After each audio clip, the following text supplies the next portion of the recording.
கரூர் விவகாரம் தொடர்பாக உச்சநீதிமன்றத்தில் விசாரணைக்கு வந்திருக்கிறது இந்த வழக்கு. தாவைக்க தரப்பில் பல்வேறு வாதங்கள் முன்வைக்கப்பட்டு வருகிறது. தேர்தல் பரப்புரைக்கு விஜய் சரியான நேரத்தில் வராதே காரணம் என்றும் அரசு தரப்பில் வாதங்கள் முன்வைக்கப்பட்டு வருகிறது. மேலும் விஜய் சரியான நேரத்தில் வந்திருந்தால் கூட்ட நெரிசல் ஏற்பட்டிருக்க வாய்ப்பில்லை என்றும் அரசு தரப்பில் வாதங்கள் முன்வைக்கப்பட்டு வருகிறது. தாவைக்க தலைவர் விஜய் மீது அரசு தரப்பில் பல்வேறு குற்றச்சாட்டுகள் முன்வைக்கப்பட்டு வருகிறது. தாவைக்க தலைவர் மீது அரசு தரப்பு வழக்கறிஞர்கள் அடுக்கடுக்கான புகார்களை தெரிவித்து வருகின்றனர்.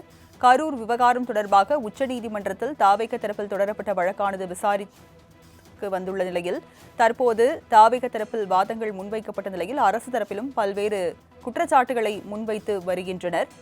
சிறப்பு புலனாய்வு குழுவை அமைத்தது நீதிமன்றம்தான் என்றும் அரசு தரப்பில் விளக்கமானது அளிக்கப்பட்டு வருகிறது.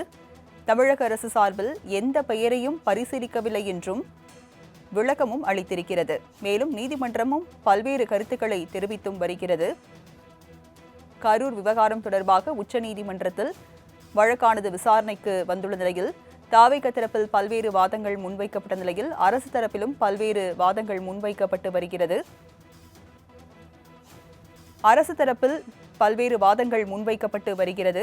மேலும் கரூரில் கூட்ட நெரிசல் ஏற்பட்ட பின்பு விஜய் தப்பியோடியதாக அரசு தரப்பு விளக்கமளித்திருந்த நிலையில் தாவைக்க தரப்பில் தற்போது அதற்கு விளக்கமும் அளிக்கப்பட்டிருக்கிறது. விஜய் எங்கு சென்றால் என்ன என்றும் உச்சநீதிமன்றம் கேள்வி எழுப்பியிருக்கிறது. சம்பவ இடத்திற்கு விஜய் வந்தாரா இல்லையா என்பது தொடர்பில்லாதது என்றும் உச்சநீதிமன்றம் தரப்பில் தெரிவிக்கப்பட்டும் இருக்கிறது. அதனை அண்மை செய்தியாக பார்த்து கொண்டிருக்கிறோம். பாதிக்கப்பட்டவர்களை நேரில் சந்திக்க விஜய் வரவில்லை என்கிற அரசு தரப்பு வாதம் தேவையில்லாதது என உச்சநீதிமன்ற தரப்பில் தெரிவிக்கப்பட்டிருக்கிறது. கரூர் விவகாரம் தொடர்பாக உச்சநீதிமன்றம் பல்வேறு கருத்துக்களை தெரிவித்து வருகிறது. அரசு தரப்பில் பல்வேறு வாதங்கள் முன்வைக்கப்பட்டுள்ள நிலையில் நீதிபதிகள் பல்வேறு கருத்துக்களை தெரிவித்து வருகின்றனர்.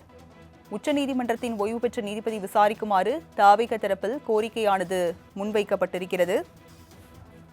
தாவைக்க தலைவர் விஜயை உயர்நீதிமன்றம் எப்படி விமர்சிக்கலாம் என்றும் தாவைக்க தரப்பில் தெரிவிக்கப்பட்டிருக்கிறது.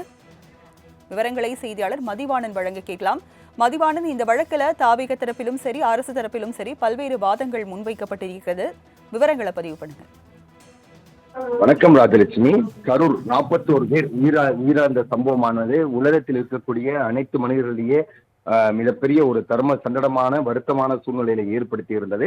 இதனை அடுத்துத்தான் இந்த வழக்கானது சென்னை உயர்நீதிமன்றம் மற்றும் அதே சமயம் மதுரை உயர்நீதிமன்ற மதுரை கிளையிலும் இந்த வழக்கானது தொடர்ந்து நடைபெற்று வந்தது. அப்பொழுது பல்வேறு வாதங்கள் முன்னெடுத்து செய்யப்பட்டது. அதனுடைய அடிப்படையில் உச்ச நீதிமன்றத்தில் தமிழக வெற்றி கழகத்தின் மீதான வழக்கு விசாரணை என்பது தொடங்கி இருந்தது. விஜய் தலைமை பண்பு குறித்த உயர்நீதிமன்ற கருத்துக்கு தமிழக வெற்றி கழகத்தின் தரப்பு கடுமையான தங்களது எதிர்ப்புகளை தெரிவித்திருக்கின்றனர். உயர்நீதிமன்ற நீதிபதியின் கருத்துக்களை சுட்டிக்காட்டி தமிழக வெற்றி கழக தரப்பு வழக்கறிஞர்கள் தற்சமயம் வாதங்களை மேற்கொண்டு வருகின்றனர். அரசு விதித்த கட்டுப்பாடுகளுடன் தான் தமிழக வெற்றி கழகம் பரபரப்பை நடத்தப்பட்டது என்று சொல்லியிருக்கிறார்கள். தமிழக வெற்றி கழக தலைவர் விஜய் தப்பி ஓடவில்லை என்ற குற்றச்சாட்டானதை மறுத்திருக்கிறார்கள் அனைத்து கட்சி தலைவர்களும். அதே சமயம் தொண்டர்கள் உட்பட விஜய் தப்பி ஓடியிருக்கிறார், இது நியாயமற்ற செயல் என்றெல்லாம் வாதிட்டு வரக்கூடிய ஒரு சூழ்நிலையில் தற்சமயம் அவர்களுடைய வழக்கறிஞர்கள் ஒரு முக்கியமான தகவலை தெரிவித்திருக்கின்றனர். உச்ச நீதிமன்றத்தில் தமிழக வெற்றி கழகத்தினுடைய தலைவர் விஜய் எங்கும் தப்பி ஓடவில்லை, கரூர் பரப்புரையை முடித்துவிட்டு தமிழக வெற்றி கழகர் விஜய் தப்பி ஓடவில்லை. அரசு தரப்பு வழக்கறிஞரின் குற்றச்சாட்டுக்கு தமிழக வெற்றி கழகத்தின் தரப்பு வழக்கறிஞர்கள் கடுமையான வாதங்களை நீதிபதியின் முன்பாக முன்வைத்திருக்கின்றனர். காவல்துறையினரின் அறிவுறுத்தல் படிதான் விஜய் கூட்டத்தை விட்டு வெளியேறினார் என்று சொல்லியிருக்கிறார்கள். இப்பொழுதுதான் ஒரு முக்கியமான தகவலை அங்கே இருக்கக்கூடிய வழக்கறிஞர்கள் தெரிவித்திருக்கிறார்கள். கூட்டம் அளவுக்கு அதிகமாக இருக்கிறது, உயிர் பலி ஏற்பட்டிருக்கிறது, அதே காரணத்தினால் நீங்கள் வெளியேறுங்கள் என்று சொன்னதனுடைய அடிப்படையில் தான் அவர் வெளியேறினாரே தவிர எந்தவித அச்ச மனப்பான்மையின் காரணமாக அவர் வெளியேறவில்லை. விஜய் மனுதாரரும் அல்ல என்ற தரப்பினை தெரிவித்திருக்கிறார்கள். கரூர் சம்பவத்தில் விஜய் மனுதாரர் அல்ல என தமிழக வெற்றி கழகமானது தற்சமயம் வாதங்களை மேற்கொண்டு வருகிறது. விஜய்க்கு அறிவுறுத்திய போலீசார் தான் அதனுடைய அடிப்படையில் தான் அவர் அங்கிருந்து வெளியேறினார். உயிரிழப்பு சம்பவத்தை தொடர்ந்து விஜய் அங்கிருந்து செல்லுமாறு அறிவுறுத்தினர் போலீசார். அரசு வழக்கறிஞர்களின் கருத்துக்கள் என்பது முற்றிலும் தவறு. கரூர் சம்பவம் பற்றி உயர் நீதிமன்றத்தில் அரசு வழக்கறிஞர்களின் கருத்தும் தவறு என்று சொல்லப்பட்டிருக்கிறது. அதாவது கரூர் சம்பவம் பற்றி உயர் நீதிமன்றத்தில் சொன்ன அரசு வழக்கறிஞர்களுடைய கருத்தும் மிக மிக தவறானது என்று தமிழக வெற்றி கழகத்தினுடைய வழக்கறிஞர்கள் வாதிட்டு வருகிறார்கள். உச்ச நீதிமன்றத்தில் தமிழக வெற்றி கழகத்தைச் சேர்ந்த வழக்கறிஞர்கள் தொடர்ந்து பல்வேறு வாதங்களை முன்வைத்து வருகின்றனர். அதே போல தமிழக தரப்பு வாதத்தை அவர்கள் கேட்கவில்லை என்ற குற்றச்சாட்டும் இருந்து கொண்டிருக்கிறது. உயர்நீதிமன்ற விசாரணையின் போது தங்கள் தரப்பு வாதத்தை நீதிபதிகள் கேட்கவில்லை என்று நீதிபதிகள் மீதே தமிழக வெற்றி கழகத்தினுடைய வழக்கறிஞர்கள் தற்சமயம் உச்ச நீதிமன்றத்தினுடைய நீதிபதிகள் முன்பாக அவர்கள் அந்த கோரிக்கை வைத்திருக்கின்றனர். உயர்நீதிமன்றத்தின் கருத்து அரசியல் ரீதியாக பாதிப்பு ஏற்படுத்துவது போல உள்ளதாக வாதம் தெரிவித்திருக்கின்றனர். உயர்நீதிமன்றத்தில் தலைமை பண்புக்கு தகுதியற்றவர் என்ற நீதிபதியினுடைய கருத்துக்குத்தான் தற்சமயம் முக்கியமான அந்த வாதங்களை முன்வைத்து வருகின்றனர். அதே போல தமிழக வெற்றி கழகத்துக்கு பின்னடைவு ஏற்படும். இதன் மூலமாக உயர்நீதிமன்ற கருத்தால் தமிழக வெற்றி கழகத்திற்கு அரசியல் ரீதியாக பின்னடைவு ஏற்பட்டிருக்கிறது எனவும் எஸ்ஐடி விசாரணையால் உண்மை வெளியே வராது, மாநில அரசின் எஸ்ஐடி விசாரணையால் தான் உண்மை வெளியே வராது என்று தெரிவித்திருக்கின்றனர். அதே போல உச்ச நீதிமன்றத்தில் தற்சமயம் இந்த விசாரணையானது மிக மிக சூடு பிடித்திருக்கிறது என்று சொல்லலாம். கரூர் தமிழக வெற்றி கழக பரப்புரையின் போது கூட்ட நெரிசலில் சிக்கி 41 பேர் உயிரிழந்ததாக தொடர்பாக உச்ச நீதிமன்றத்தில் விசாரணை என்பது மேற்கொள்ளப்பட்டு வருகிறது. வழக்கறிஞர்களை பொறுத்தவரையில் அரசு வழக்கறிஞர்கள் என மாறி மாறி வாதங்களை முன்வைத்து வரக்கூடிய நிலை பார்க்க முடிகிறது. உயர்நீதிமன்றத்திற்கு உச்ச நீதிமன்றமானது சில கேள்விகளையும் எழுப்பி இருக்கிறது. தேர்தல் பரப்புரை வழிகாட்டு நெறிமுறை வழக்கு என்பது குற்ற வழக்காக பதிவு செய்யப்பட்டது எப்படி என்றும் கரூர் சம்பவம் குறித்த விசாரணையின் போது உயர்நீதிமன்றத்திற்கு உச்ச நீதிமன்றம் கேள்வி எழுப்பி இருக்கிறது. வழிகாட்டு நெறிமுறைகளை வகுக்க கோரி வழக்கு நிலுவையில் உள்ளதாக தமிழக அரசு விளக்கம் அளித்திருக்கிறது. வழக்கு நிலுவையில் உள்ள போது மற்ற மனுக்களில் உயர்நீதிமன்றம் உத்தரவிட்டது எப்படி என உச்ச நீதிமன்ற நீதிபதிகள் தங்களது கருத்துக்களை கேள்விகளாக கேட்டு வருகின்றனர். கிரிமினல் வழக்கு பதிவு செய்தது ஏன் என்ற ஒரு முக்கியமான கேள்வியை வைத்திருக்கிறார்கள். தேர்தல் பரப்புரையில் உயிரிழந்த சம்பவத்தில் கிரிமினல் வழக்கு பதிவு செய்தது ஏன் எனவும் ஒரே நாளில் இருவேறு உத்தரவு எப்படி, கரூர் விவகாரத்தில் உயர்நீதிமன்றத்தில் ஒரே நாளில் இருவேறு உத்தரவு பிறப்பிக்கப்பட்டது எப்படி எனவும் அதே போல சென்னை உயர்நீதிமன்றத்திற்கு உச்ச நீதிமன்ற நீதிபதிகள் கேள்விகளை எழுப்பியிருக்கின்றனர். கரூருக்கு இன்னும் விஜய் செல்லவில்லை. 41 பேர் உயிரிழந்த விவகாரத்தில் தமிழக வெற்றி கழகத்தின் தலைவர் விஜய் இன்னும் கரூருக்கு செல்லவில்லை என்று அரசு தரப்பு தெரிவிக்கிறது. பாதிக்கப்பட்ட மக்களை இன்னும் விஜய் பார்க்கவில்லை என தமிழக அரசின் சார்பாக வாதங்களை முன்வைத்து வருகின்றனர். சிறப்பு புலனாய்வுக்கு எதிராக தமிழக வெற்றி கழகம் இல்லை எனவும் கரூர் சம்பவம் பற்றி விசாரித்து சிறப்பு புலனாய்வு குழுவை எதிர்க்கவில்லை என தமிழக வெற்றி கழகத்தின் சார்பாக விளக்கங்கள் அளிக்கப்பட்டு வருகிறது. உச்ச நீதிமன்ற ஓய்வு பெற்ற நீதிபதி விசாரிக்க கோரிக்கை வைத்திருக்கிறார்கள். கரூர் சம்பவம் பற்றி உச்ச நீதிமன்றத்தின் ஓய்வு பெற்ற நீதிபதி விசாரிக்குமாறு தமிழக வெற்றி கழகத்தின் சார்பாக கோரிக்கை வைத்திருக்கிறார்கள். விஜய் எப்படி விமர்சிக்கலாம் என தாவேகா தரப்பு கேள்விகளை எழுப்பியிருக்கிறது.